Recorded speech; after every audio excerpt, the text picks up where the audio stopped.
Welcome to మెగాని TV off the record. ఏపీలో రాజ్యసభ ఎన్నికల వేడి పీక్స్ కు చేరింది. 4 స్థానాల భర్తీకి సమయం దగ్గర పడుతుండటంతో అధికార కూటమిలో అంతర్గత సమీకరణాలు వేగంగా మారుతున్నాయి. బలం లేని కారణంగా ప్రధాన ప్రతిపక్షం వైసీపీ ఈ ఎన్నికకు దూరంగా ఉండటంతో పోటీ మొత్తం కూటమి భాగస్వామ్య పక్షాల మధ్య కేంద్రీకృతమైంది. మరి ఈ 4 పదవులను చంద్రబాబు నాయుడు తన మిత్రపక్షాలకు ఎలా సర్దుబాటు చేయబోతున్నారు? ఢిల్లీ పెద్దల వ్యూహాలకు, సొంత పార్టీ సీనియర్ల ఆశలకు మధ్య బాబు ఎలాంటి నిర్ణయం తీసుకోబోతున్నారు?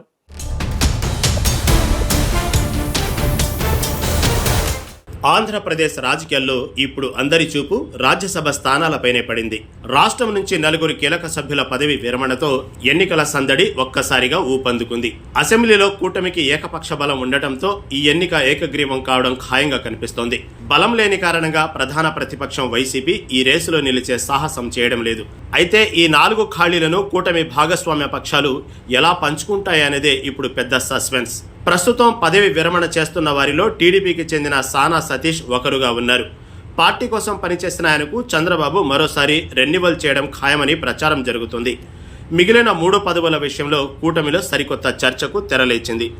3 పార్టీలు తలా ఒకటి పంచుకుంటాయని భావించినా చంద్రబాబు వ్యూహం వేరేలా ఉంది. తెలుగుదేశం పార్టీయే 3 స్థానాలను ఉంచుకొని మిత్రపక్షాలకు 1 మాత్రమే ఇవ్వాలని భావిస్తున్నట్లు సమాచారం.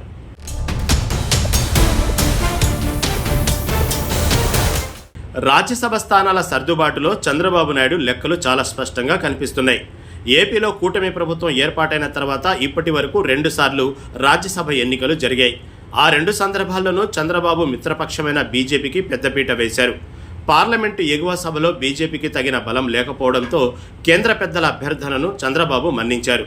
నాడు కేంద్ర వ్యూహాలకు మద్దతుగా నిలుస్తూ 2 ఎంపీ పదవులను బీజేపీ ఖాతాలో వేశారు. కానీ ఈసారి సమీకరణాలు పూర్తిగా మారిపోయాయని రాజకీయ వర్గాల్లో ప్రచారం జరుగుతోంది. కూటమిలోని మరో కీలక భాగస్వామి జనసేనకు ఇంతవరకు రాజ్యసభలో ప్రాతినిధ్యమే లేదు. ఈ విడత ఎన్నికల్లో తమకు ఖచ్చితంగా ఒక అవకాశం ఇవ్వాలని జనసేన గట్టిగా కోరుతోంది. మారిన పరిస్థితుల నేపథ్యంలో ఈసారి బీజేపీకి అవకాశం దక్కకపోవచ్చనే సంకేతాలు అందుతున్నాయి.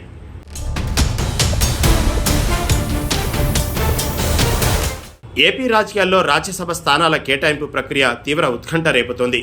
బీజేపీకి ఈసారి అవకాశం ఇవ్వడం కష్టమేనన్న విషయాన్ని చంద్రబాబు ఇప్పటికే స్పష్టం చేశారు. ఏపీ బీజేపీ చీఫ్ మాధవ్కు ఈ విషయంపై ముందస్తు సమాచారం కూడా అందినట్లు తెలుస్తోంది. అయితే ఢిల్లీలోని కేంద్ర పెద్దలు పట్టుబడితే చంద్రబాబు తన నిర్ణయాన్ని మార్చుకునే అవకాశం కూడా లేకపోలేదు. ప్రస్తుతం టీడీపీలో రాజ్యసభ సీటు ఆశిస్తున్న సీనియర్లు సంఖ్య చాలా ఎక్కువగా ఉంది. సానా సతీష్ స్థానాన్ని పక్కన పెడితే మిగిలిన సీట్ల కోసం భారీ పోటీ నెలకొంది. సామాజిక సమీకరణాలు, సీనియారిటీని పరిగణలోకి తీసుకుని అభ్యర్థులను ఎంపిక చేయాల్సి ఉంటుంది. ఆశావాహుల ఒత్తిడి తట్టుకోలేక చంద్రబాబు నాయుడు తీవ్ర సలహా సంప్రదింపులు జరుపుతున్నారు. ఖాళీ అవుతున్న 4 సీట్లలో 2ంటిని వదులుకుంటే సొంత పార్టీలో తీవ్ర అసంతృప్తి వస్తుందని ఆయన భావిస్తున్నారు.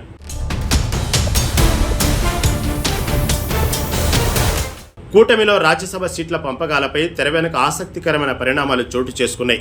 సొంత పార్టీ నేతల ఇబ్బందులను చంద్రబాబు ఇప్పటికే బీజేపీ రాష్ట్ర నాయకత్వానికి వివరించారు. ఏపీ బీజేపీ చీఫ్ మాధవ్ ద్వారా కేంద్ర పెద్దలకు ఈ అంతర్గత పరిస్థితులను చేరవేశారు. గతంతో పోలిస్తే ఇప్పుడు రాజ్యసభలో బీజేపీ బలం గణనీయంగా పెరిగింది. అందువల్ల ఈసారి ఏపీ ఓట్ల కోసం హైకమాండ్ పెద్దగా పట్టుపట్టకపోవచ్చని కొందరు అంచనా వేస్తున్నారు. ఒకవేళ కేంద్రం ఖచ్చితంగా సీటు కావాలని ఒత్తిడి తెస్తే చంద్రబాబు మెత్తబడక తప్పని పరిస్థితి వస్తుంది. పార్టీ సీనియర్లను సముదాయిస్తూనే మిత్రధర్మాన్ని కాపాడుకోవడం చంద్రబాబుకు పెద్ద పరీక్షగా మారింది. జనసేన డిమాండ్ కూడా పరిగణలోకి తీసుకుంటూ సమతూకం పాటించాల్సి ఉంది. వచ్చే కొన్ని రోజుల్లోనే ఈ సీట్ల సర్దుబాటుపై ఒక స్పష్టమైన అధికారిక ప్రకటన వచ్చే అవకాశం ఉంది.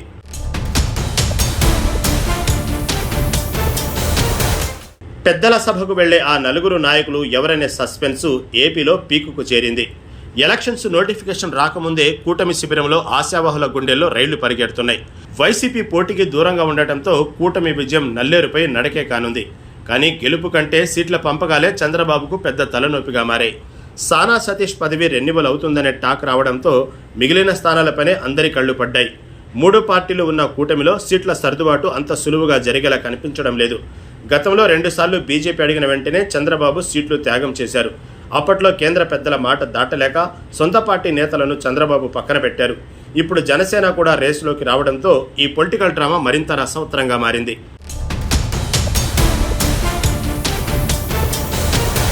చాణక్యుడిగా పేరున్న చంద్రబాబు నాయుడు ఈ రాజ్యసభ సంక్షోభాన్ని ఎలా ఎదుర్కొంటారో చూడాలి. సొంత పార్టీ సీనియర్ల ఆశలు, మిత్రపక్షాల అవసరాల మధ్య ఆయన నలిగిపోతున్నారు. టీడీపీని నమ్ముకొని ఎన్నో ఏళ్లుగా ఉన్న నాయకులు ఈసారి సీటు కోసం గట్టిగా పట్టుపడుతున్నారు. వారిని కాదని మిత్రపక్షాలకు ఎక్కువ సీట్లు ఇస్తే పార్టీలో అసంతృప్తి జ్వాలలు ఎగిసిపడే ప్రమాదం ఉంది. అందుకే ఈసారి 3 స్థానాలను టీడీపీ వద్దే ఉంచుకోవాలని చంద్రబాబు ఒక నిర్ణయానికి వచ్చారు. ఈ వ్యూహాత్మక నిర్ణయాన్ని బీజేపీ రాష్ట్ర అధ్యక్షుడు మాధవ్ ద్వారా ఢిల్లీకి చేరవేశారు. కేంద్రంలో బీజేపీ బలం పెరిగినందున వారు కూడా ఈ ప్రతిపాదనకు అంగీకరిస్తారని భావిస్తున్నారు. మిత్రపక్షం జనసేన అభ్యర్థనను కూడా గౌరవిస్తూ తుది నిర్ణయం తీసుకోవాల్సిన బాధ్యత ఆయనపై ఉంది.